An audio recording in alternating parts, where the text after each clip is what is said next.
noite, Minas Gerais. Boa noite, telespectadores do Brasil das Gerais. Olha só, imagine-se na Galileia de 2000 anos atrás como um hebreu, ouvindo as palavras e os ensinamentos de Jesus, conhecendo os costumes, as tradições, as crenças daquele povo. Um estudioso da Bíblia acaba de traduzir do grego o Novo Testamento. O resultado é um livro que nos transporta direto para aquela época, explica o porquê de algumas tradições cristãs e revela a simplicidade e beleza das palavras de Jesus. Uma viagem pela cultura e pela história que ajudou a construir a identidade do povo cristão.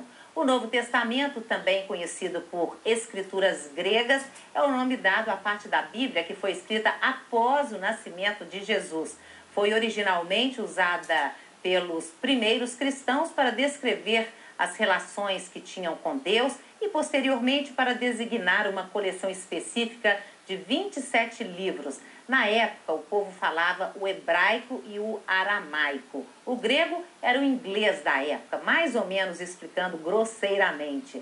Quando escreveram o Novo Testamento, os apóstolos escreveram em grego para os judeus que não viviam mais na Galileia lerem, mas não foi escrito em grego puro. Era como se fosse, mais ou menos, um brasileiro escrevendo em portunhol. Dá para entender? Olha, cheio de expressões na outra língua, no caso era o hebraico. Então, o que tem interessante, né? Nós vamos falar, decifrar essa questão do Novo Testamento. O que você tem a dizer? Quer comentar, quer perguntar? O que você quiser, o nosso telefone é 32090021, brgerais@redeminas.mg.gov.br, robertazampete.com.br ou twitter.com/brgerais.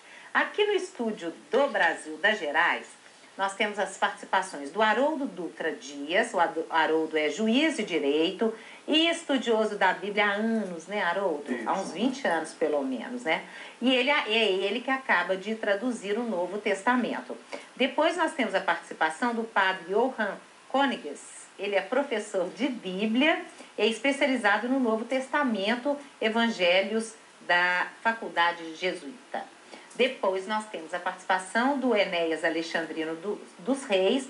O Enéas é pastor e ele tem uma livraria virtual de livros bíblicos. Vou começar com o nosso autor aqui, né, gente, a novidade, até mostrar o livro. Olha que interessante.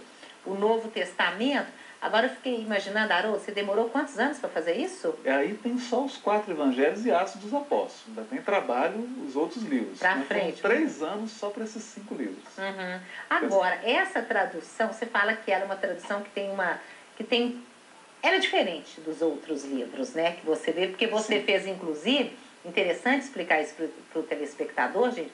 Ele fala que ele não usou o viés religioso. É uma obra literária. Isso. Dá para fazer isso? Dá, Roberta, porque nós precisamos entender que a Bíblia é literatura. E é literatura popular. Sim. É um povo narrando suas experiências religiosas, narrando suas crenças, aquilo que eles viveram, e no estilo da época, né? Acontece que, como nós estamos afastados 2000 anos daqueles lugares e daqueles costumes, para nós é como se tivesse um abismo cultural.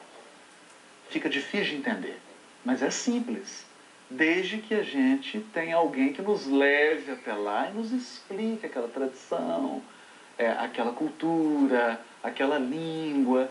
É isso que a nossa proposta é essa. Uhum. Proporcionar uma experiência de literatura. Agora, como é que você fez, hein, para a tradução? Quantos livros você pesquisou para fazer essa tradução?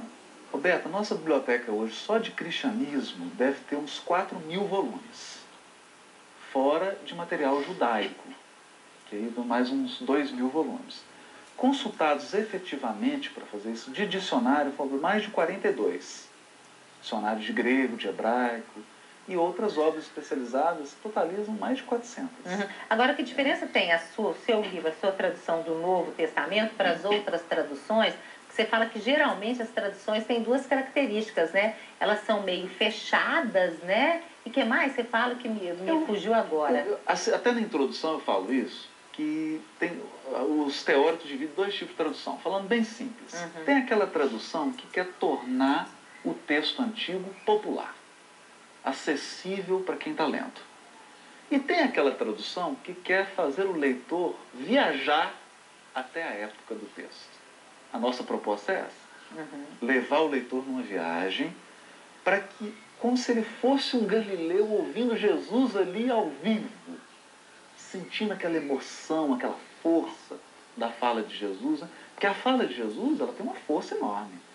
Ele é irônico às vezes, ele é espirituoso, ele é extremamente poético. A gente pensa nas parábolas, no Sermão da Montanha. E esse aspecto literário, às vezes, não é levado em conta.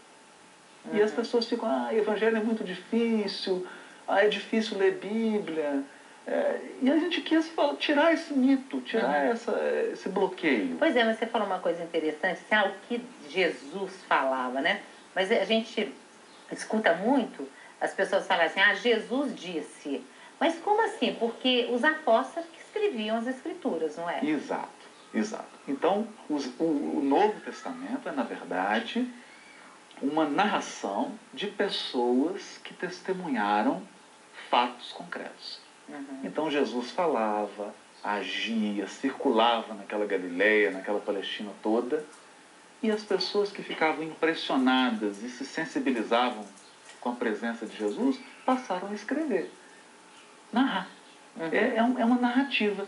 Por isso que a gente fala isso, que é uma experiência que se tornou livro. Né? Pois é, mas essa narrativa, uma das coisas, eu quero perguntar para o senhor, padre, sobre a questão do Novo Testamento, que você acha bárbaro, né? Mas e essa coisa que eu vejo muito, não sei se é dúvida das pessoas sobre essa questão da divindade, Jesus como uma divindade e Jesus como um ser humano. Aí as pessoas geralmente não entendem muito isso direitinho. Eu penso que esta dificuldade vem do fato de que as pessoas têm uma imagem preconcebida daquilo que é Deus. O que é Deus, padre? As pessoas imaginam uma figura que, ao mesmo tempo, é uma projeção daquilo que é ser humano e, por outro lado, tudo ao infinito. Uma espécie de super-homem.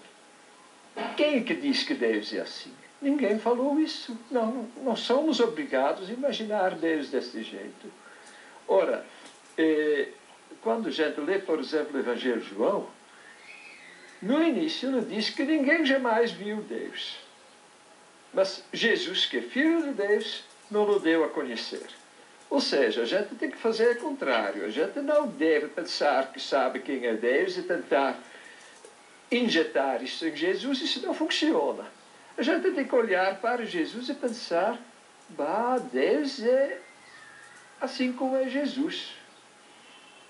Aí, 99% dos problemas são. Pois é, mas Deus é assim como Jesus, como era Jesus? Bom. E por que a gente não dá conta, pelo menos os cristãos, né? A gente não dá conta de seguir essa bondade. A gente tem até vontade de ser bom, né? De sermos bons, mas às vezes a gente não consegue. Assim, eu estou falando da sociedade moderna, né? Que eu estou vivendo aqui agora e que eu sinto, né? Que é egoísmo, que é um individualismo enorme, as pessoas às vezes passando em cima de outras. Claro que não são todas, né? Mas assim, a gente sente que a gente tem uma sociedade, e muitos cristãos, viu, gente? Que a gente vê que é cristão, que vai lá na igreja evangélica, vai na igreja católica, mas aí você vê que na prática, eu acho que Jesus era muito mais o que a gente tenta fazer, sabe? Do que ele falava. Mas a gente vê que é isso, a pessoa vai lá e depois aqui fora faz tudo diferente. Por que nós temos essa dificuldade? Ser bom é sempre um desafio.